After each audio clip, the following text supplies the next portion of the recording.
Hello, I'm Kaiser and welcome to Moose Reads. Before I get started, I want to say that the opinions that I give here are my own opinions. They are extremely subjective. If I dislike a book, it is not a reflection on the author, and it is not a reflection on people who do like it. Different people have different tastes, and that's okay. Today, I will be doing my August wrap-up. In August, I read 8 books. They totaled 2,945 pages, with an average of 368 pages per book and 95 pages per day. As always, full reviews for all of the books will be posted throughout the month. There should be chapters marked so you can easily skip around. First up was, finally, Leviathan Falls by James S. A. Corey. This is the 9th and final book in The Expanse. It is a sci-fi novel. The description says, "The Laconian Empire has fallen, setting the 1300 solar systems free from the rule of Winston Duarte.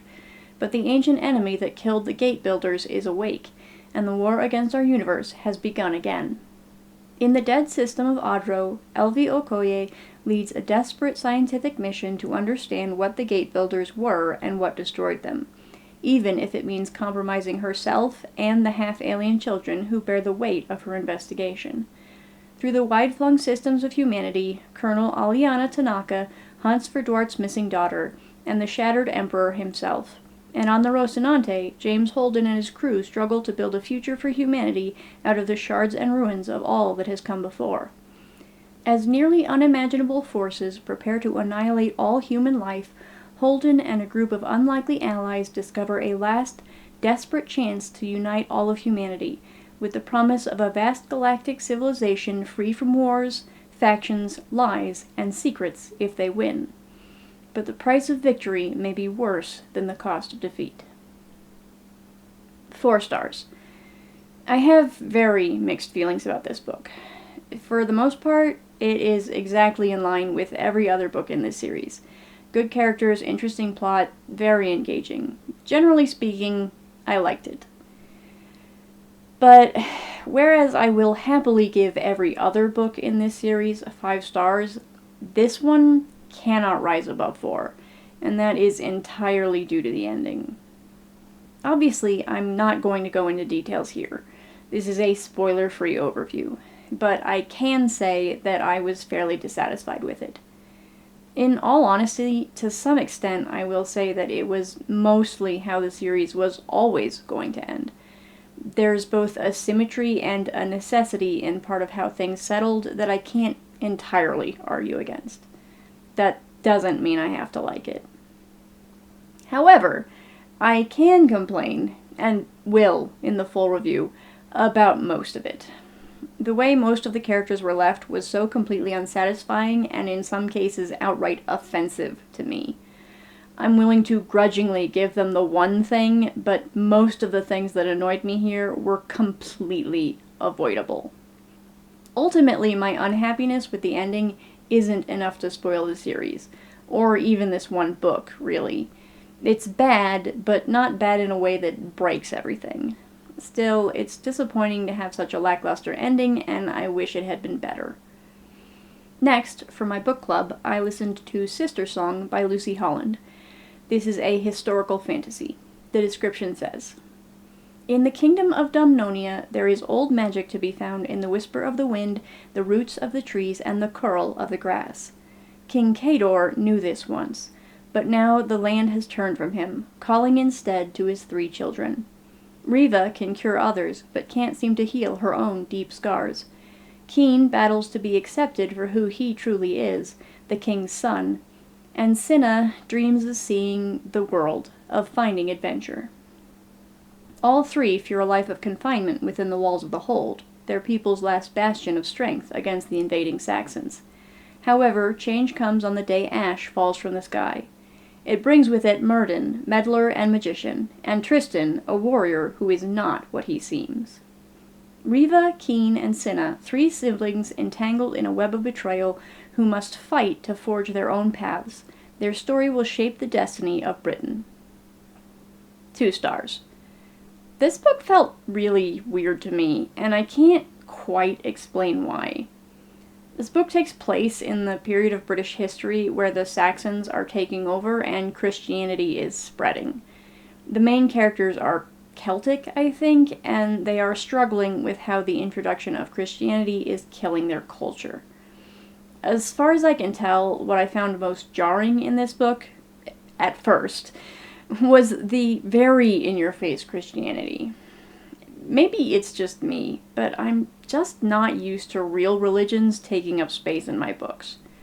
Sure, I've complained about the religion in the Anne of Green Gables books being a little too heavy-handed, but even there, it feels kind of like an aside, like a bug, not a feature. In Sistersong, the religion is a feature, and it felt so uncomfortable. And yet, that is not why this book got 2 stars. Despite how awkward the religion made me feel while listening to this book, I actually thought it was pretty good. I didn't think I was ultimately going to like it, but for most of the book, I expected it to land on a solid 3 stars, with my compliments to the writing. Around the 2/3 mark, however, something went horribly wrong. Again, not going into detail, but up to that point, the story was unfolding in ways that were fairly expected. Many parts of this book were, in fact, quite predictable. But then something happens that felt like the plot jackknifed, and it was all downhill from there. There's some unexpected existential horror happening that makes me like the cover a lot less. There's also a palpable dip in the quality of writing. Mostly, I thought it was doing quite well on that front, but approaching the end, we get 2 or 3 painful contrivances that I found very annoying. I followed that up by finally finishing Thousand Autumns with Volume 5 by Meng Jixi. This is a fantasy romance. The description says, "In the kingdoms of the Central Plains, power and prestige are fleeting. Today's friend may become tomorrow's most bitter foe. Following a daring rescue amid a coup that marks the end of a dynasty, the virtuous Taoist Shen Chao gets word of another power struggle that calls him home to Shandu Mountain. But before he even reaches his destination, a whisper upon the wind cuts into Shen Chao's heart. Yan Wuxi has challenged Hulagu to a battle to the death. The ever-shrewd Shen Chao will need to make the most of his martial training to survive the calamity that surrounds him. There's just one question that lingers in Shen Chao's heart. When the dust settles, will that which he holds dearest still remain?" 3 stars. This one didn't suffer from the "it was good until" that many of the books this month did. However, I wasn't entirely satisfied with it either. There isn't really any one thing I can point to and say, this is the problem. The closest I can come is to say that the author doesn't seem to understand satisfying conclusions. Not that the book/series as a whole doesn't end just fine, but that there were several smaller plot points which I felt sort of demanded certain resolutions that just didn't get them. This is, once again, hard to explain without spoilers. There were just several fights that I was anticipating that seemed to get handed off to the wrong character. It seemed like the plot was building to something very specific, and then it did something else. It just wasn't satisfying. The things that were unsatisfying in small ways, so it doesn't ruin the book. It just left me feeling like it should have been more fulfilling, and lacking that, I can't quite love it. Next up was The Hanging City by Charlie N. Holmberg. This is a fantasy novel. The description says, 7 years on the run from her abusive father, and with no hope of sanctuary among the dwindling pockets of human civilization, Lark is out of options. Her only leverage is a cursed power. She can thrust fear onto others, leaving all threats fleeing in terror. It's a means of survival as she searches for a place to call home. If the campfire myths of her childhood are true, Lark's sole chance for refuge could lie in Kagmar, the city of trolls, a brutal species and the sworn enemies of humanity. Valuing combat prowess, the Troll High Council is intrigued. Lark could be much more useful than the low-caste humans who merely labor in Kagmar. Her gift makes her invaluable as a monster slayer to fight off the unspeakable creatures that torment the Troll's hanging city, suspended from a bridge over an endless dark canyon. Lark will do anything to make Kagmar her home, but her new role comes with a caveat. Use her power against a troll, and she'll be killed. Her loyalty is quickly put to the test when she draws the hatred of a powerful troll who loathes humankind. Still, she finds unexpected friendship in the city, and, even more surprisingly, love. But if everything else doesn't undo her, being caught in the arms of a troll surely will. Now, in the fight of her life, Lark has a lot to learn. About her past, about trust and hope when all seems lost, and above all, about the extraordinary power of fear itself. I'm not rating this one. This was very much an it was good until sort of book. It was quite good until more or less the climax, at which point there was just one disappointment after another. For a moment, I thought I was going to give it 2 stars for how badly it seemed it was going to botch the ending, but it did manage to pull out of that particular nosedive at the last minute. Much like Thousand Autumns, this was a problem of small disappointments piling up to leave me dissatisfied. Unlike Thousand Autumns, they're either too close together or too displeasing to be brushed aside. In the end, I like 90% of this book. Probably would have given it 4 stars. And the ending doesn't ruin it exactly. Happy endings all around. Ish. But it just doesn't land well for me. I'm not sure I'll want to read it again, which in my rating system leaves it ping-ponging between 2 and 4 stars in a way that just leaves me confused. Then I got to work on my challenge books, reading the next 3 books in the Anne of Green Gables series by L.M. Montgomery. They are all historical fiction. I started with Anne of Windy Poplars, the description of which says, Anne Shirley has a tendency to stir up controversy wherever she goes, and her new position as principal of Summerside High School is no exception. The Pringles, the ruling family in town, want one of their own in the job, and they've made it their mission to drive Annie out. As Anne settles into her tower room at Windy Poplars with the widows, Aunt Kate and Aunt Chatty, she finds she has more allies than she knows, and letters from her dear Gilbert Blythe help her remember that with a little bit of imagination, she can triumph over anything. 3 stars.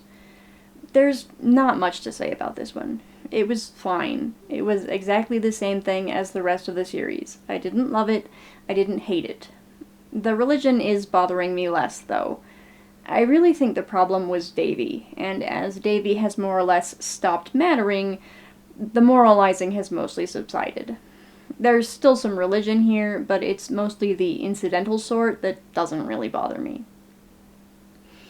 After that was Anne's House of Dreams. The description says, For Anne Shirley, those dreams are about to come true as she marries her one true love, Gilbert Blythe, in the dappled sunshine of the old orchard at Green Gables. Soon the two will be moving to their own little dream house on the misty shores of Four Winds Harbor, and a new home means new neighbors, including the adventurous lighthouse keeper Captain Jim and the tragically beautiful Leslie Moore. In their first years together, Anne and Gil will experience both heartbreak and joy, and, of course, plenty of scope for the imagination. 3 stars. Blah blah blah, same old. Perfectly fine book, on par with the rest. I did like this one a little more, though. I got in the weeds on a long-term art project, so I ended up listening to these as audiobooks, and it's possible that, to some degree, the narrator improved this one. Hard to say. I was listening to the LibriVox recording, which is free, if you're curious. This book also has the distinction of immediately installing a joke in my head that nobody around me will get, which is very annoying. Oh well. And last of the 3 was Anne of Ingleside. The description says, Anne is the mother of 5, with never a dull moment in her lively home. And now, with a new baby on the way and insufferable Aunt Mary Maria visiting and wearing out her welcome, Anne's life is full to bursting. Still, Mrs. Doctor can't think of any place she'd rather be than her own beloved Ingleside, until the day she begins to worry that her adored Gilbert doesn't love her anymore. How could that be? She may be a little older, but she's still the same irrepressible, irreplaceable redhead, the wonderful Anne of Green Gables, all grown up. She's ready to make her cherished husband fall in love with her all over again. 3 stars. Once again, same as the rest. Perfectly fine. We're ramping up the moralizing again for Anne's kids, but since they are generally well-behaved, it's not nearly as heavy-handed as it was with Davy. This did dip its toes into the it was good until category. There was nothing egregious here. There was just one small line almost exactly at the end that left me feeling a certain kind of way that probably should have been left out. It was a black mark in what was otherwise a happy and contented resolution, and I'm just not sure why Montgomery threw it in. My final book for the month was The Extraordinaries by T.J. Klune. This is the first book in the Extraordinaries series. It is a superhero novel. The description says, Nick Bell? Not extraordinary, but being the most popular fanfiction writer in the Extraordinaries fandom is a superpower, right? After a chance encounter with Shadowstar, Nova City's mightiest hero, and Nick's biggest crush, Nick sets out to make himself extraordinary, and he'll do it with or without the reluctant help of Seth Grey, Nick's best friend, and maybe the love of his life. 3 stars. This was the audiobook I picked to listen to with my brother this month, and I don't think the narrator did it any favors. I can't be sure, having no other experience of it, but I kind of get the feeling that a different voice might have given it a more palatable tone for me.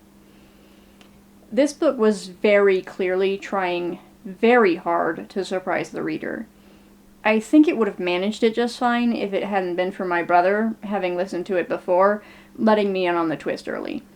Trouble is, I'm pretty sure there is at least one point, and possibly more than one, where Klune tried so hard to obfuscate that it created an inconsistency.